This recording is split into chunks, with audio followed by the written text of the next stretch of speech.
אנחנו מדברים הרבה על משכנתאות בנקאיות, אבל לא תמיד זה הפתרון היחיד בשוק. בוודאי כשזה מגיע ליזמים ולמשקיעים. לכן, משכנתא חוץ-בנקאית הופכת בשנים האחרונות לפתרון חשוב ומשמעותי עבור הרבה מאוד ישראלים. אז מה היתרון בנטילת משכנתא ממקור שאינו בנק? איתנו דוקטור איתי מוקוטוב, מנכ"ל ומייסד קרדיט 360, חברת מימון כנגד נכסי נדל"ן בפיקוח רשות ההון. איתי, שמחים לארח אותך. תודה רבה. הבנקים כפופים לרגולציה נוקשה ולא מאשרים משכנתאות למי שאין לו תזרים שוטף. איזה מענה אפשר לתת ללווים כאלה, איתי? אז דבר ראשון, בנק ישראל באמת מטיל רגולציה משמעותית על הבנקים, בדגש על יציבות הבנקים. רשות שוק ההון מחלקת רישיונות, שעיקר הדאגה שלה היא נושא התחרות, ולכן יש פה הבדלים רגולטוריים ומשם אנחנו עובדים. צריך להבין שהאפשרות לקחת מימון בגופים החוץ-בנקאיים עם הרבה מאוד יתרונות, זה בא לידי ביטוי גם באחוז המימון, זה בא לידי ביטוי גם בדרישה להחזרים שוטפים. אנחנו מכירים שהבנקים דורשים איזשהו מינימום החזר שוטף מתוך ההכנסה. זה לא קיים במערכת שתחת רשות שוק ההון, ומשם אנחנו מוצאים את הלקוחות שלנו. אז מה אנחנו, כשדיברת על מימון גבוה, עד כמה גובה מימון אנחנו מגיעים? אז למשל, אצלנו אפשר לקבל מימון עד 80% משווי הנכס, זה לא מוגבל. בניגוד לבנק בניגוד לבנק שמשקיעים עד 50% ומשפרי דיור עד 70%, אצלנו זה לא מוגבל, אנחנו יכולים לתת עד 80% ללקוחות. מצוין. יתרון מאוד גדול. יש מספר לא מבוטל של הבדלים, כולל אפשרות להישען על נכס קיים. משקיעים מאז אוקטובר 2021 לא יכולים להשתמש בדירות שבבעלותם לצורך הון עצמי לרכישו של דירות חדשות. ברשות שוק ההון המגבלה הזאת היא לא קיימת ואפשר לנצל את הדירות שברשותכם כדי לקחת עוד הלוואות ולקנות דירות נוספות. מגבלה מאוד מאוד קשה ששמו על הבנקים, שוב מטעמי יציבות משקית.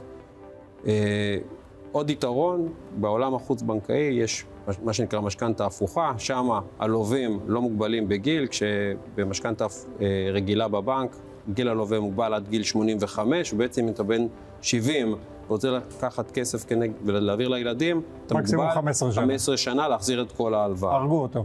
אז מאוד מאוד קשה, וכמובן הרבה מאוד לא עומדים בזה, ולכן הפתרונות בעולם שהוא לא בנק, פתרונות טובים, צריך כמובן לחברות רציניות ומוכרות. כן. בוא ניתן עצה פרקטית לצופים שלנו. איך משקיעים שרכשו דירה יכולים למנף אותה לרכישת נכס נוסף? אז בין אם יש ברשותם דירה עם משכנתא, ובין אם הם כבר סיימו את המשכנתא, הם יכולים לקבל עוד הון על חשבון הדירה הקיימת שברשותם, לקחת את הכסף הזה ולהביא את זה בתור סכום ראשוני לרכישה של נכס חדש. את ההשלמה הם יכולים לקחת הייתה לך דירה, אתה לוקח הלוואה, קונה דירה נוספת. בדיוק, בעצם עכשיו בבעלותך שתי דירות, אחת מהן תהיה עם שכר דירה, תוכל לשלם בעצמה את המשכנתא, בעצם אתה משתמש בהון שכלוא בין הקירות, כדי לקחת ולמנף את זה, להביא עוד נכס שיכול להביא לך עוד תזרים. כמובן, יש הרבה אנשים שקוראים לזה דירת פנסיה, בעצם עם השנים, קוראים לזה בגיל מספיק צעיר, הם יכולים לקבל בסופו של דבר, לכל אורך ימי חייהם, תזרים קבוע מהשכר דירה, וזה שוב קיים רק בגופים שהם לא בנקים, כי הבנקים נמנעים מאז 2021 לתת הלוואות כנגד נכסים קיימים לרכישה. איתי, אז איך השירות של חברות כמו שלך, קרדיט 360, עומד ביתרון מול הבנקים? אז אני אגיד שבנקים מטבעם יש להם מאות אלפי לקוחות, והם לא יכולים לתת שירות פרטי ואישי לכל הלקוחות שלהם. אצלנו יש יחס של בנקאות פרטית ללקוחות, כל לקוח וכל הלוואה מקבל יחס בעצם VIP. מצוין. נחמה, ואני אגיד שהגיע הזמן שבאמת אנחנו נצא קביעות שיש לנו גם בראש לגבי הבנקים. יש הרבה מקומות בחוץ שאפשר להשיג מהם כסף, לפעמים ביותר זול, לפעמים בהרבה יותר מהיר ולאורך דרך.